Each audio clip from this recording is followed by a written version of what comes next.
In order for housing to become affordable again, the system has to be allowed to crash. In order for housing to become affordable again, the system must be allowed to crash, i.e., correct. It has inflated, it must be allowed to deflate. But in the deflationary cycle, Wall Street loses money. Of course, the really smart people make money on both the expansion and the contraction. But the same way that 2008, the taxpayers bailed out these banks because they were too big to fail, can you see how that same line of logic would go? And here's the thing. Regardless of what you think about President Trump, let me ask you a question.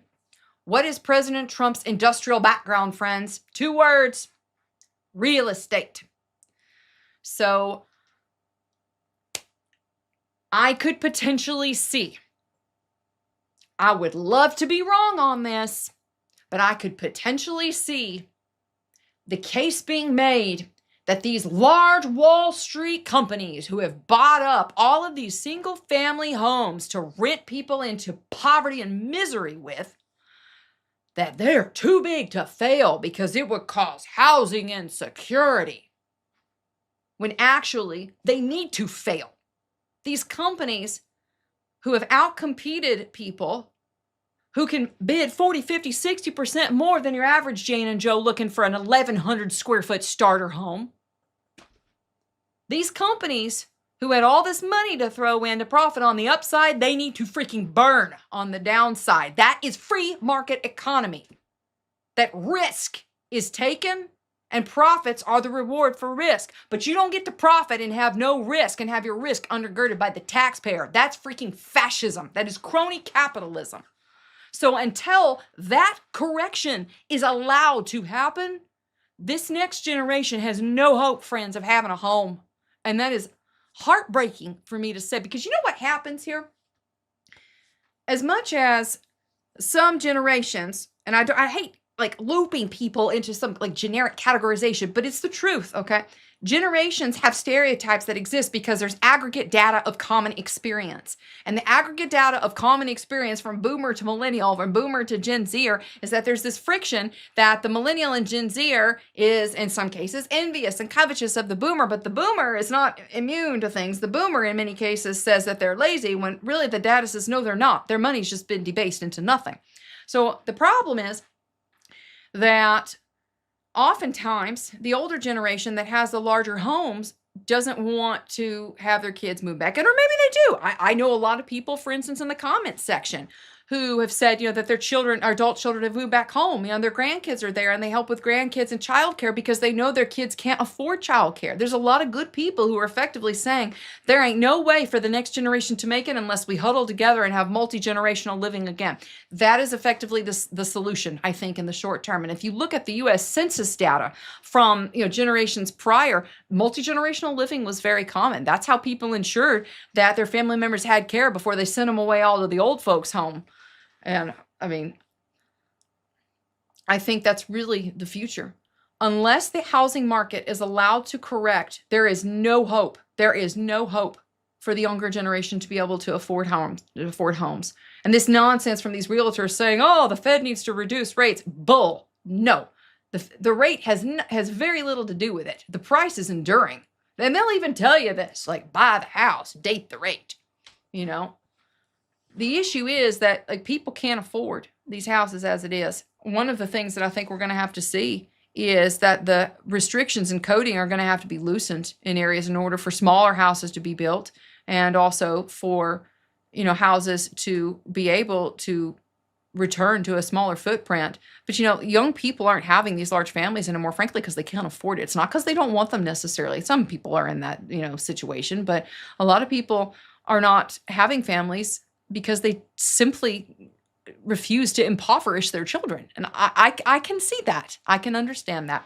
Starting in January through the end of June, the average median household income adjusted for inflation for the average family in America is already up $1,174. That's a huge, an incredible number. Yeah. Just came out.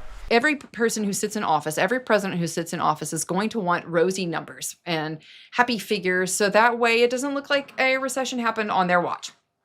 And I don't blame them for that. But the reality is that if you're going to have honest recounting of data and not gaslight people and say, oh, there's no recession, when clearly Main Street is like, there's tumbleweeds going down Main Street. Oh, there's no recession. The economy's strong. Like, don't lie to people.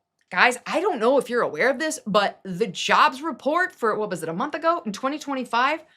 Overall, for 2025, like in the first 2 quarters of 2025, they had to revise down their jobs report 250,000 lower than what they projected. 250,000 fewer jobs were created than what they expected. So they have these little outcroppings of what they consider as like their projections of employment, right? And the jobs report, non-farm payroll, all this stuff. But when you look at these numbers, right, they were so freaking off on their projections that they had to drop it down by 250,000 jobs. Like, that's huge. That is huge. That's mind-blowing huge. How do you have a margin of error that big unless you are woefully incompetent at your job? Oh, wait, it's the government. That's standard operating procedure for them. The political incentive here, though, with all these revisions and like fudging of the numbers, is that everything always looks rosy. There's like permanently bull cycle. Never a bear market ever again. Never a recession ever again. We are always in a growth economy. This is nonsense. This is sheer nonsense.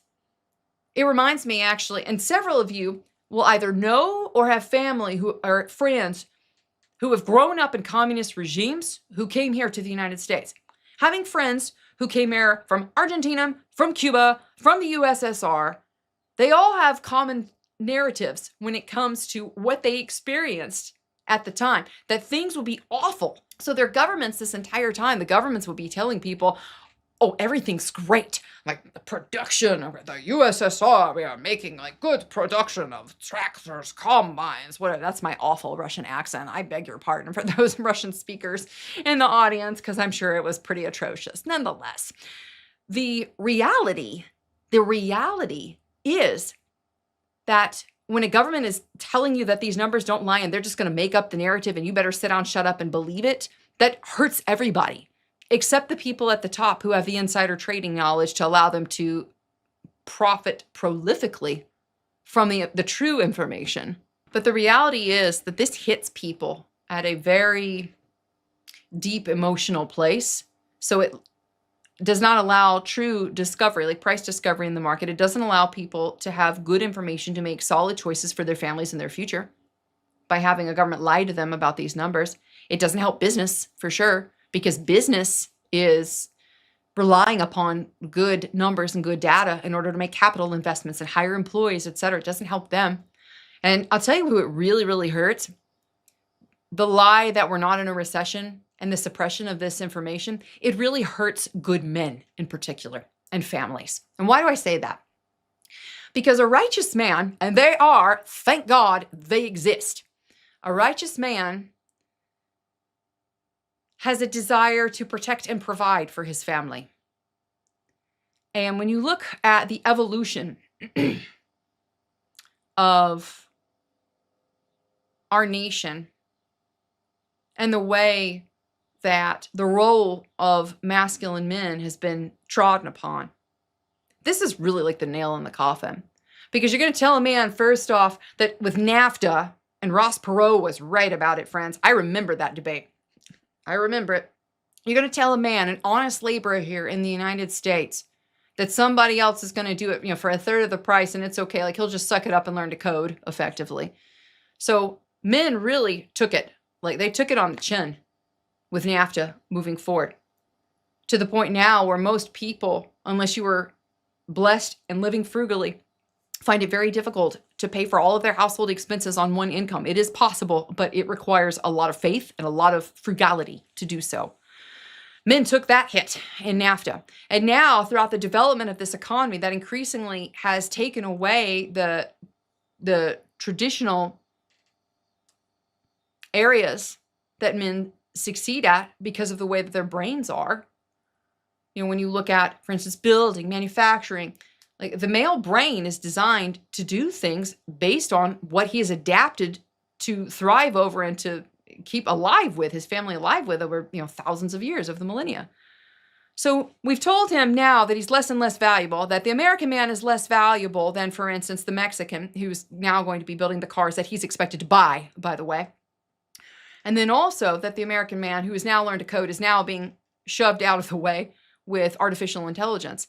Now you're telling him that everybody else is thriving, that there's no recession, even though he can look around and see that his neighbors' businesses are shuttering. He can look around at the grocery store and see the prices have doubled, tripled on things. He can look around and see that he can't afford to put a basic roof over his head. This hurts people. So lying and telling people that we're not in a recession, all this does is create more hopelessness. And I think really the take home for us is do not rely on the government, regardless of who is in office, because we know they are not here to help. They're here to get their meal ticket punched. Most of the people who work in government on the lower levels are there to get their meal ticket punched. If they're on the upper levels, usually they are there because they crave power or because they want fame or control. Very rarely are people there for beneficent reasons, almost never. And so for that reason, I think that we are going to potentially see people just say, you know what, whatever. And I see it. I see people giving up. Like even in Tennessee, I see people giving up. I see people leaving the country. That is a thing right now, as so many people have become disillusioned with the American dream because they believe it's turned into a nightmare. And if you look from a quantitative standpoint, en masse, you can't really blame them. Student debt, credit card debt, and not because of people going and taking vacations, but because they're literally having to put their grocery bill on Klarna. This is a problem. So let us not live by lies. Was it Solzhenitsyn who said that? Let us not live by lies. Let us be real. Let's not lie to ourselves. So I believe that we're just going to have to trust our gut more and more, because you can't believe the numbers. They have cooked the numbers to mean whatever they want to mean, and now it's just overt, like they're overtly lying.